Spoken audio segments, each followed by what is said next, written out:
బిడ్డ మన నందిని సిద్ధారెడ్డి గారు. అందువల్ల సిద్ధారెడ్డి సార్ను కూడా ఈ రోజు సన్మానించుకోవాలి. వారికి మనం సన్మానం అంటే అసలే ఇష్టం ఉండదు సిద్ధారెడ్డి సార్కు, నాకు తెలుసు.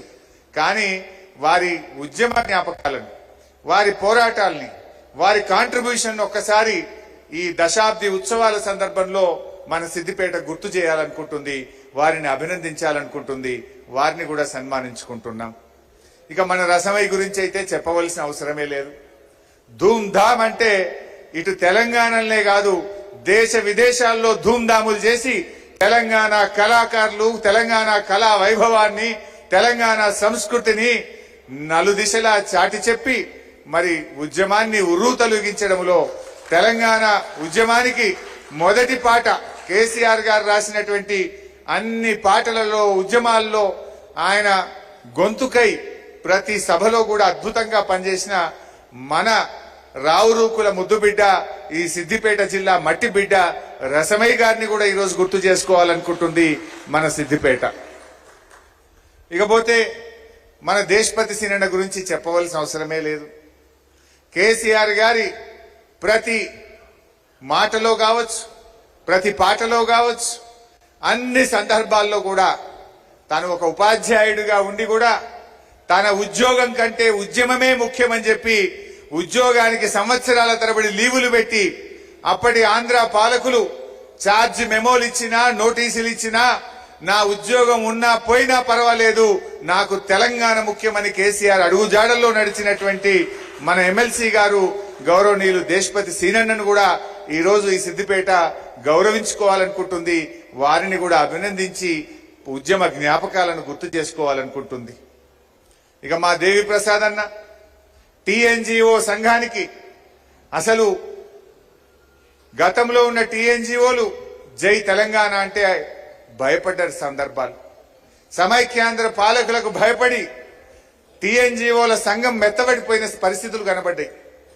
అప్పుడు ప్రధాన కార్యదర్శిగా ఉంటూ స్వామి గౌడన్న, దేవి ప్రసాద్ అన్న మన ఉమ్మడి మెదక్ జిల్లా టీఎన్జిఓ ప్రెసిడెంట్ గా ఉండి, రాష్ట్ర ప్రధాన కార్యదర్శిగా ఉండి ఈ రాష్ట్రంలోని ఉద్యోగ ఉపాధ్యాయులను ఒక్కతాటి మీదకి తెచ్చి ఉద్యోగులందరూ కూడా తెలంగాణ రాష్ట్రం ఏర్పడాల్సిందే అని నినదించడములో, సకల జనుల సమ్మెలో మొత్తం పెన్ డౌన్ కు ఆ రోజు రూపకల్పన చేసి ధైర్యంగా ఉద్యోగులను ముందుకు నడిపించి కేసీఆర్ కు బాసటగా నిలబడ్డ దేవి ప్రసాద్ అన్నది కూడా మన సిద్దిపేటే. ఆ అన్నను కూడా ఈరోజు గౌరవించాలి, గుర్తు చేసుకోవాలని చెప్పి అన్నను ఆహ్వానించగానే వచ్చినందుకు దేవి ప్రసాద్ అన్నకు కూడా కృతజ్ఞతలు తెలియజేస్తా ఉన్నాం. ఇక మన సోలిపేట సుజాతక్క, రామ్లింగన్న మన మధ్యలో లేరు, కానీ ఉద్యమములో ఒక జర్నలిస్ట్ గా, ఒక విలేకరిగా పనిచేస్తూ ఎన్నిసార్లు జైల్లో పడ్డాడో, ఎన్నిసార్లు అరెస్ట్ అయిండో, తెలంగాణ ఉద్యమంలో ఒక కాల్ వచ్చిందంటే ఫస్ట్ రామ్లింగన్న ముందుండేవాడు.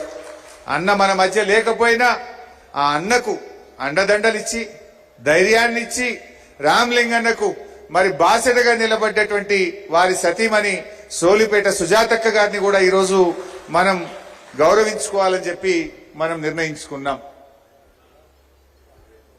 అదేవిధంగా మరొక ముఖ్య నాయకుడు, రాష్ట్ర స్థాయిలో మరి తెలంగాణ వర్కింగ్ జర్నలిస్టులకు అసోసియేషన్ లో ప్రధాన కార్యదర్శిగా, అధ్యక్షుడిగా అపూర్వమైన సేవలు అందించడమే కాదు, యాజమాన్యాలన్నీ ఆంధ్ర యాజమాన్యాలున్న తెలంగాణ జర్నలిస్టులకు ధైర్యం ఇచ్చి జర్నలిస్టులందరినీ జై తెలంగాణ అంటూ ఉద్యమంలో ముందుకు నడపడంలో గాని, రాష్ట్ర స్థాయిలో కూడా మరి అప్పుడు సకల జనుల సమ్మెలోనైనా అనేక ఉద్యమాల్లో తన ప్రత్యేకమైన కీలకమైన పాత్ర పోషిస్తూ జర్నలిస్టులను తెలంగాణ ఉద్యమంలో మలచడంలో గాని, జర్నలిస్టులు తెలంగాణ వ్యాప్తంగా తెలంగాణ ఉద్యమానికి చేయూతనందించడంలో అత్యంత ప్రభావశీలమైనటువంటి పాత్ర పోషించినటువంటి మన గజ్వేల్ ప్రాంత వాస్తవ్యులు, ఈ సిద్దిపేట జిల్లా ముద్దుబిడ్డ అయినటువంటి విరాహత్ అలీ గారిని కూడా ఈరోజు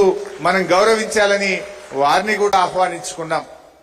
ఇదేదో రాజకీయంగా కాదు, విరాహత్ అలీ గారిగా అయినా ఇంకొకరైనా ఈ జిల్లా నుంచి ఎవరెవరైతే రాష్ట్ర స్థాయిలో ఉద్యమాల్లో క్రియాశీలకమైన పాత్ర పోషించారో వారిని గుర్తించుకోవడం, వారిని గౌరవించుకోవడం ఈ దశాబ్ది ఉత్సవాల సందర్భంగా ఇది మన కర్తవ్యం.